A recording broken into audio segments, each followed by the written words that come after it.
Amigos, el título del tema de hoy es Mi amada, mi hermana.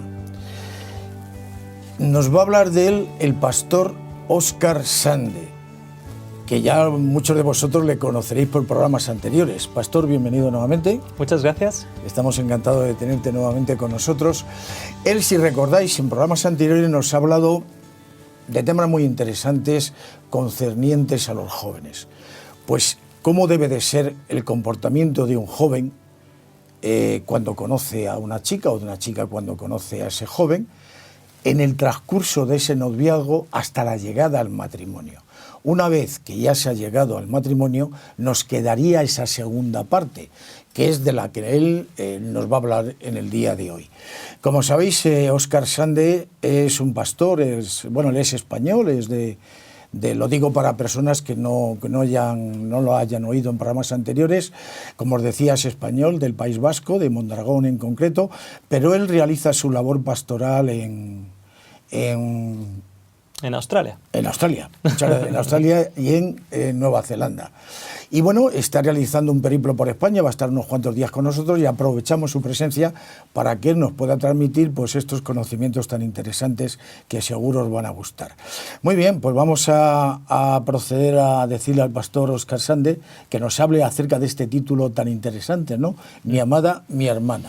Mi amada, mi hermana. Es un concepto bíblico que lo descubrimos no hace tanto tiempo atrás. En nuestra experiencia como pastor, evidentemente, tenemos mucha consejería con familias.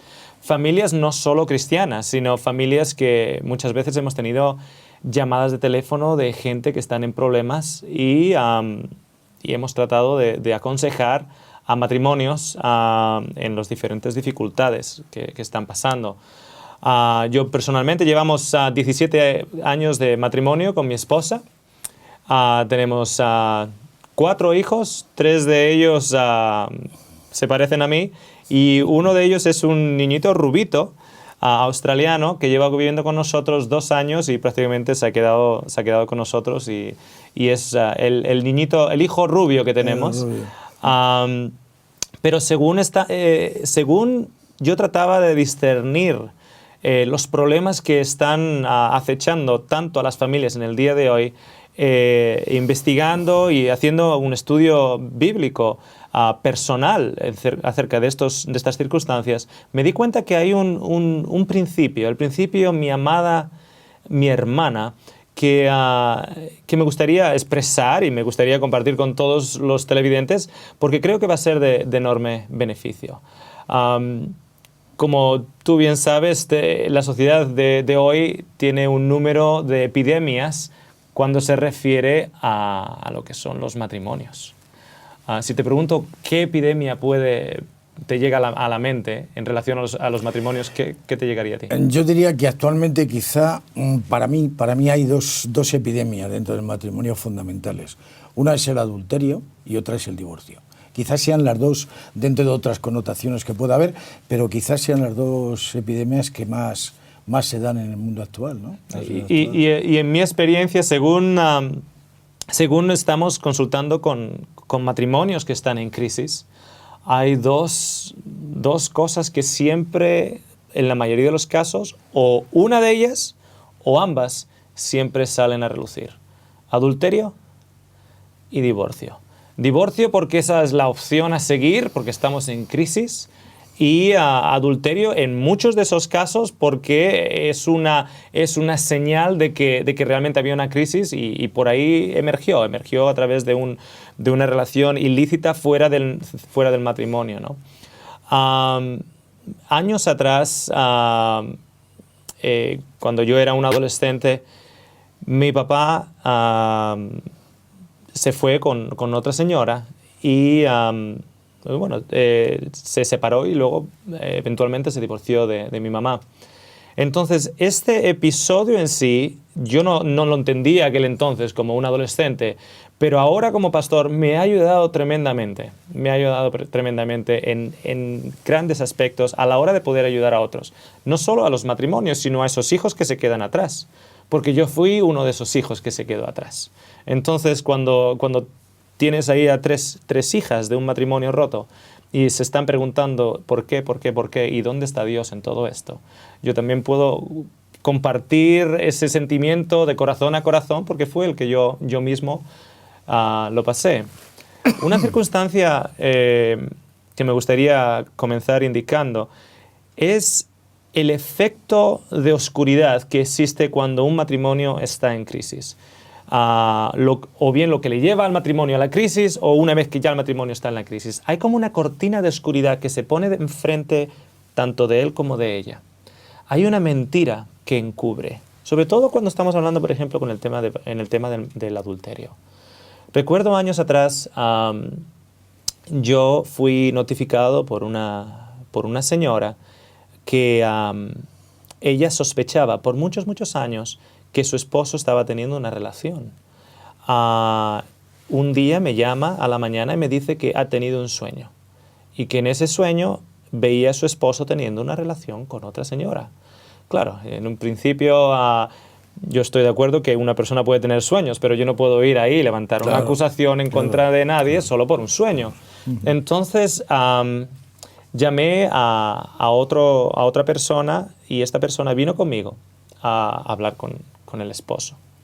Antes de entrar a la casa, yo a este amigo que venía conmigo le dije, mire, si es cierto, nosotros la única manera que tenemos de saber la verdad es si él confiesa. Pero si él no confiesa, si él dice que no, que mi esposa está loca, no hay manera de saberlo. Así que hicimos una oración, entramos en la casa. Él nos recibió, la esposa se fue a la cocina, él nos recibió. Se sospechaba que íbamos por una circunstancia delicada. Claro. Se sentó en la silla enfrente de nosotros y yo le hablé directamente al corazón y le dije, mira, hay una acusación por parte de tu esposa. Ella teme que tú estás cometiendo adulterio. Y él me miró a la cara y me dice, mi esposa está loca. Siempre ha estado, por los últimos años, siempre ha estado con la misma película. Ya me tiene cansado. Estoy a punto de irme, pero por lo cansado que... Y según él me estaba hablando, déjame decirte que era la sinceridad personificada. Ese señor estaba listo en poner la mano sobre la Biblia, la mano sobre el fuego y estaba jurando por todos los que... ¿Sabes qué historia me viene a la cabeza? Me viene a la cabeza la historia de este ciclista americano, Lance Armstrong, sí, que por 7 o 8 años juró y rejuró que nada había tomado. Que no tomaba ningún tipo de estupefaciente. Efectivamente. El engaño que existe cuando entramos en una crisis matrimonial o cuando entramos en una relación adúltera, existe una capa, una oscuridad tan engañosa que uno puede hasta jurar por sus propios hijos, llamar loca y psicópata a su esposa, cuando en realidad existe una realidad que esa persona estaba cometiendo adulterio. De hecho, yo le miré y le dije, no te creo. Y él se sorprendió. Se sorprendió porque dice, bueno, ¿cómo que no me crees? Con lo bien que me ha salido el discurso. Y yo le dije, el problema es que he pasado por esta situación unas cuantas veces ya. Y cada vez que yo escucho decir, mi esposa está loca, mi esposa es paranoica, empiezo a tener dudas del esposo. ¿Sabes por qué? Porque Dios ha dado a la mujer ese sexto sentido. Y es cierto que puede haber esposas demasiado celosas, demasiado agarrantes, pero por lo general, en mi experiencia, una esposa que se sienta amada, que se sienta respetada y querida, se siente también segura. Una esposa que no se sienta segura y un esposo que empieza a responder a sus inseguridades diciendo y declarando mi esposa está loca, para mí como pastor empiezo a tener dudas de la veracidad de sus argumentos. Entonces, este concepto de amada y esposa, te quiero pasar a ti la Biblia para que nos leas unos cuantos versículos. Te los he marcado aquí. Con mucho gusto. Se encuentra en Cantar de los Cantares. Es un libro, es como una especie de poesía entre un amado y una amada o su esposa. ¿Me lees, por favor, en Cantar de los Cantares, capítulo 4, el versículo 9, 10, 12, y luego en el siguiente capítulo me lees el versículo 1? Muy bien. Léenos esos versículos. Del 9, el 10 y el 12, ¿verdad? Sí. Cuán hermoso es tu amor, hermana, esposa mía. Cuánto mejor que el vino es tu amor y la fragancia de tu perfume que todos los aromas. Eres un jardín cercano, hermana, esposa mía. Fuente cerrada, manantial sellado. Y luego del 5, el 1 dice, vine a mi jardín, oh hermana, esposa mía, a juntar mi mirra y mis aromas, a comer mi panal y mi miel, a beber mi vino y mi leche. Vamos a abrir este concepto. Oh hermana, esposa mía. Muchos de los hombres que toman el paso o bien de cometer adulterio o de dejar a su esposa, cuando hablan conmigo me dicen, es que ella no me satisface. Es que hay algo en ella que a mí no me llena, como si la función de la esposa es llenar al esposo. Vamos a descubrir con este principio de hermana, esposa mía, que para un esposo no es lo que la esposa tiene que cumplir, sino lo que el esposo tiene que cumplir para con la esposa. Estamos muy acostumbrados en esta sociedad a usar el principio, ¿qué hay aquí para mí? ¿De qué manera ella me puede ayudar? ¿O de qué manera yo puedo ganar con esta relación? Cuando yo no gano nada y todo se refiere a yo tener que dar, eso no me gusta. Entonces voy a alguien que me esté dando algo o corto simplemente la relación. La primera esposa hermana en la Biblia fue Eva. Literalmente, Dios la declara, o sea, Adán le declara a Eva que era hueso de sus huesos y carne de su carne. Eso se puede decir de una hermana. Una hermana tiene la misma sangre que el hermano. Y sin embargo era esposa.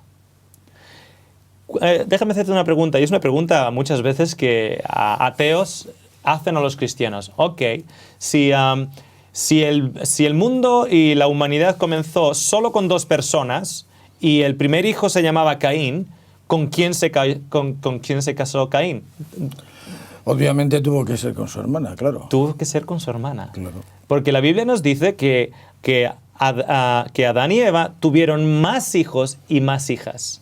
Entonces, el primer matrimonio era de un esposo, hermana. Los siguientes matrimonios también eran cercanos de ese punto. Caín, Seth y el resto, hasta cierto punto en la historia primitiva, se casaban con la hermana. Eran hermana, esposa. Según fue avanzando y había más diversidad y las diferentes líneas o linajes fueron siendo más definidos, ya eran un poquito más lejanos la relación de carne. Pero, por ejemplo, tenemos el caso de Abraham. Si yo te pregunto a ti, ¿con quién se casó Abraham? ¿Con quién se casó? Abraham se casó con Sarai, luego llamada Sara, ¿Ya? Y bueno, era su hermanastra. Era su hermanastra. Entonces, era su hermana y al mismo tiempo ¿era qué?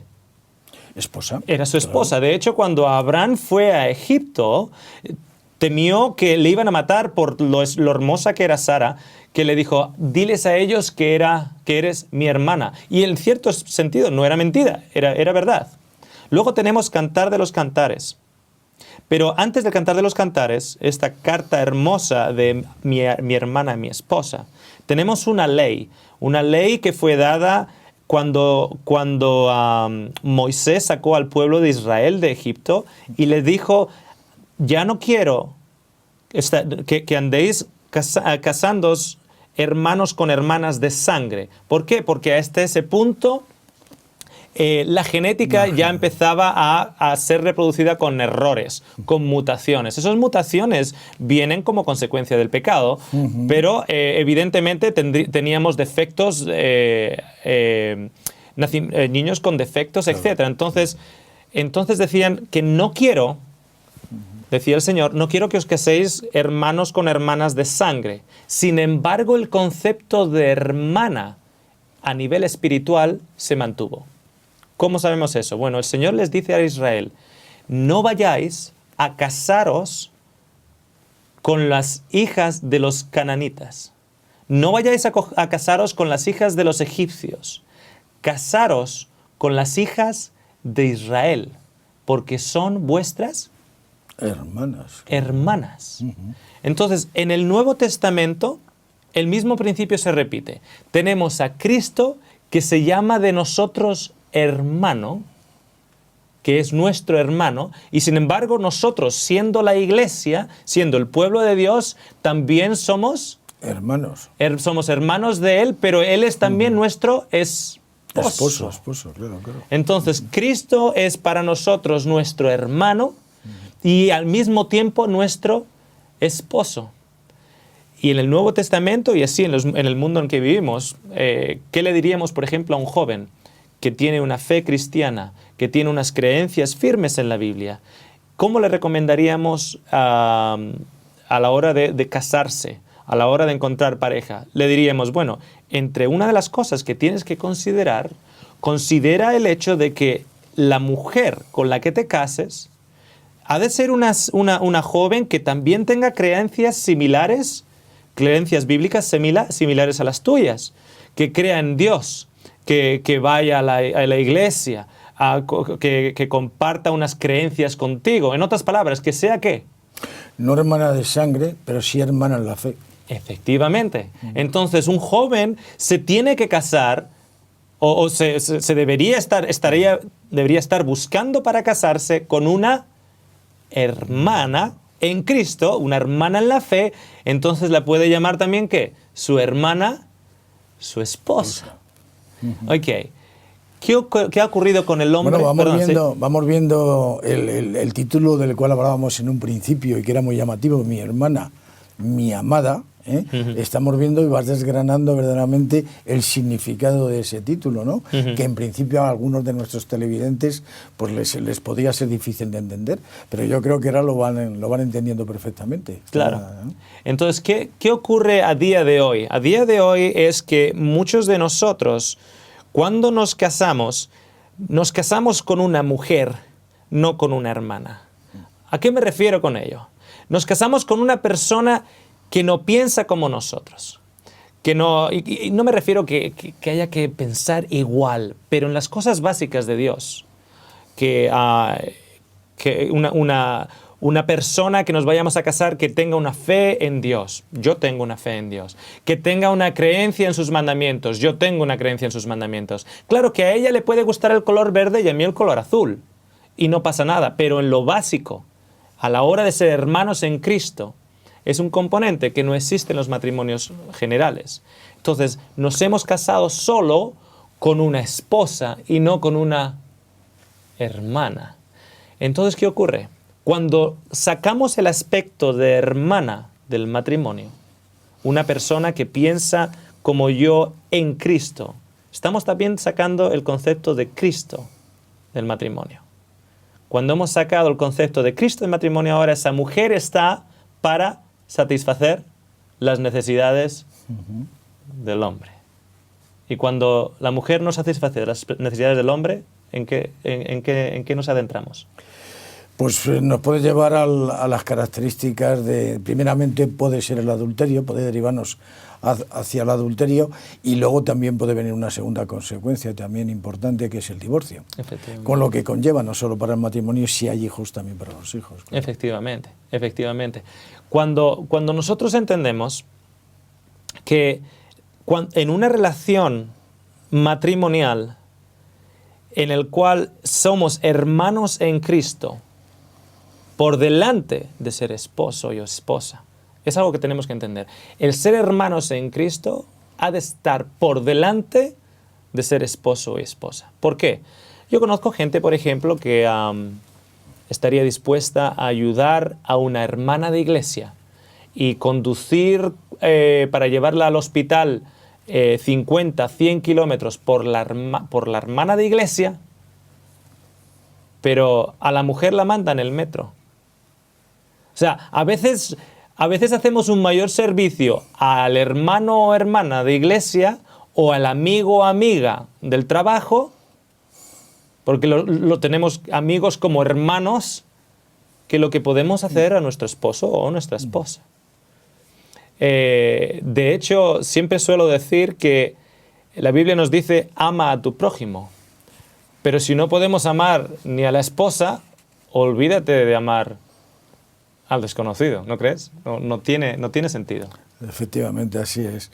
Yo creo que aquí quizá lo que es un mal pensamiento y puede llegar a ocurrir es que, bueno, yo quedo bien y actúo como debo de actuar con mi prójimo que está ahí y que no me conoce verdaderamente, ¿no?, en profundidad. Sin embargo, mi esposa o mi esposo sí me conoce y, bueno, dentro de ese conocimiento, digamos que, entre comillas, vale todo, ¿no? O sea, porque ya conoce mis defectos, sabe cómo soy y, bueno, puedo decirle, pues mira, a ti no te llevo en el coche, cógete el metro. Sin embargo, otra persona que no sería mi esposa o mi esposo, pues no se lo diría, no me atreve, porque no quedaría bien, ¿no? Pero ahí es efectivamente el concepto tan hermoso que tú estás diciendo de considerar que esa hermana esposa que tenemos con nosotros es algo a lo que tenemos que cuidar como un verdadero tesoro, ¿no? Efectivamente. Que Dios nos ha dado, claro. Efectivamente. Claro, ¿cuándo quitamos ese aspecto de hermana? Entramos en una relación, sobre todo, y voy a hablar ahora un poquitito más desde el punto de vista del hombre. Y esto es una observación personal en las experiencias que he tenido con diferentes matrimonios. Si tengo que poner un porcentaje de culpa en los matrimonios, cuando los matrimonios se rompen, si tengo que poner un porcentaje de culpa, pondría un 60% al hombre y un 40% a la mujer, por lo general. Hay casos en los cuales, se sale la excepción. El mismo idioma español tiene excepciones con este porcentaje que acabo de dar y quiero aclarar, hay excepciones. Y muchos de nuestros televidentes pueden conocer de esas excepciones en cuanto digan, no, yo conozco un caso en que ella era una tal por cual, etc. De acuerdo. Pero por lo general, en una manera general, yo pongo un 60% de culpa al hombre y un 40% a la mujer. Y te voy a decir por qué. Tenemos en la Biblia una historia, la historia de Oseas. Oseas se casa con una mujer que tiene tendencias a ir con otros hombres. La toma en su casa, pero Oseas se casa con ella con este principio: mi hermana, mi esposa. Cuando esta esposa sale con otros hombres y de hecho tiene hijos con otros hombres, Dios le dice a Oseas, ve y cógela de vuelta. Cógela de vuelta. La culpa 100% es de la esposa. El hombre es un profeta de Dios. Ella ha sido la que ha salido fuera. Él la ha tratado, la ha acogido, la ha limpiado, la ha cuidado, le ha dado ese honor y ese respeto de mujer. Y ella ha cogido y ha caído y se ha ido y se ha acostado con otros hombres. Uno podría pensar, bueno, la culpa la tiene ella. La culpa la puede tener ella, pero la responsabilidad de traerla de vuelta la tiene Oseas. Y eso es algo que nosotros tenemos que entender. El hombre tiene una responsabilidad para la salvación y el mantenimiento de la familia más alto que la mujer. Por eso siempre pongo un 60% de culpa al hombre y un 40% a la mujer. Oseas no tenía la culpa, pero Oseas tenía la responsabilidad. Y Oseas salió y la trajo de vuelta. Y Oseas salió y la trajo de vuelta. ¿Por qué? ¿Cómo puede ser eso? ¿Está loco? Oseas está viendo algo en esta situación.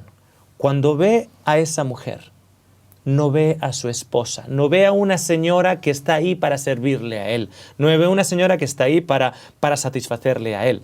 Lo que Oseas está viendo en esa señora es una chica que está rodeada de pecado, que está caída en el pecado, envuelta en el pecado, y él tiene la responsabilidad de ayudarla en su salvación. Por encima de las necesidades de esposo, por encima de la relación de un matrimonio, la responsabilidad de Oseas es ir allá y ver que esa criatura de Dios está tan manchada y tan cubierta y tan atrapada por el pecado que el mismo Satanás la tiene golpeada y tirada por las calles y vendida a otros hombres. Y él tiene que verla como una hija de Dios, hermana por tanto suya. A mí ir me a parece, rescatarla. Óscar, a mí me parece un magnífico ejemplo. Efectivamente, cuando está ocurriendo eso, porque muchas veces vemos defectos en alguna persona, puede ser en nuestra esposa o en nuestro esposo, y en otras personas, y nos fijamos exclusivamente en él como persona, y no nos damos cuenta que no deja de ser, en ese momento es un pecador que está rodeado por unas circunstancias y unas influencias externas. Y entonces debemos de fijarnos en eso y ayudarle a salir de esa situación. Y el ejemplo de Oseas que tú estás diciendo es clarísimo. Y también al contrario, también la mujer que ve en un hombre, el ejemplo también es válido en un sentido distinto, que también vea a un hombre que vea que está también en una situación de pecado y lo primero que debe de ver, en vez de decir, bueno, pues es un adúltero, que lo es, ya ha salido y tal, está en una situación de pecado, está influenciado por el mal. Voy a tratar también de rescatarlo. Efectivamente. Porque es mi hermano y le voy a tratar de sacar de ahí, antes de ver todos sus defectos y todas esas cosas que indudablemente la están haciendo daño, ¿no? Por supuesto. ¿Y cuántos hombres son salvos en Cristo a día de hoy por el ministerio de salvación de su esposa? ¿Por qué? Porque su esposa ha sufrido el infierno aquí en la tierra, teniéndole a él al lado, y sin embargo ha sido su dedicación a la salvación de su esposo, su hermano, lo que ahora ha ganado a ese hombre para Cristo. Sabemos que hay circunstancias y no nos estamos enfocando en circunstancias particulares en las cuales puede haber un caso de violencia extrema o de violencia en sí, psicológica, emocional. No nos estamos refiriendo a esos casos en particulares porque cada uno necesita, digamos, una actuación determinada para el caso determinado. Estamos hablando de una manera general, así que por favor que los televidentes no vean que estamos generalizando su caso. Estamos generalizando un principio. Su caso es particular, pero cuánto de lo que estamos diciendo también puede aplicarse a lo que ellos están viviendo. Hay momentos en los cuales un matrimonio tiene que separarse, tienen que vivir separados por las circunstancias dramáticas que están viviendo, y eso va a ser lo mejor para ellos. Pero al mismo tiempo hay un principio, que es el principio que hemos traído en el programa de hoy, de que el esposo que tú tienes delante es también tu hermano. Y hay una responsabilidad de salvación para esa mujer, para con ese esposo. Y la esposa que tienes delante, a los ojos de Cristo, es también tu hermana. Y hay una responsabilidad de salvación, de ayudarle para la vida eterna. ¿Que ha caído? ¿Que ha cometido adulterio? Sí, yo entiendo todo eso. Y vamos a explicar más en los siguientes programas, pero al mismo tiempo existe ese concepto de salvación que el Señor nos ha puesto para salvar a nuestros hermanos alrededor nuestro. Muy bien, pastor, muchísimas gracias. Le damos muchas gracias al pastor Óscar Sande y bueno, vamos a tener la oportunidad de seguir teniéndole con nosotros en sucesivos programas. Os emplazamos a que podáis estar ahí.